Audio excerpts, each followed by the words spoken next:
Now, let's talk about bubble trouble. It's another topic that is one of my favorites when we get later in the regular season. I feel like we are constantly on the watch for who's above the cut line, who's below the cut line. So let's look at Erik Jones and Kyle Larson. They had good runs back in Pocono, but they're not in the clear. So do Erik Jones and Kyle Larson both make it into the playoffs? I think Erik's in the clear. 100%. Yes. It would. I think it's going to take an act of God to keep him at the playoffs. Honestly, I do. I think he's got the confidence. If you listen to what Joe Gibbs said in the media center after the race, they're working hard to finalize his deal for next year. Joe Gibbs cares about Erik Jones' future. I think Erik Jones needs to hear that. Agreed. Because of all the everything. I think it is definitely playing a bit in his mind Absolutely. when he gets asked about that every week. Larson's got to keep it off of the tow truck.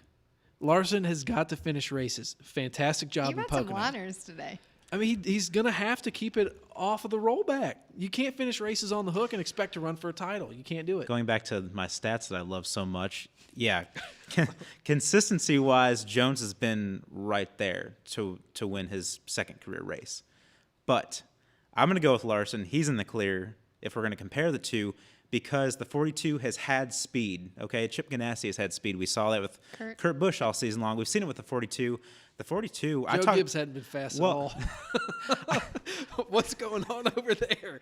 I talked to Larson at Chicagoland, and they've just had dumb luck. He's That's got all it's Michigan been. coming up, though. And that's the one I circle for Larson. I know he's not that good at the Glen, but I think if he minds his own business, just crosses T's, dots his I's, and gets a top 10, and then goes on to Michigan, and he could potentially win there, I think Larson's fine. If I'm Chad Johnson, I'm telling Kyle, keep the fenders on it, stay on the lead lap.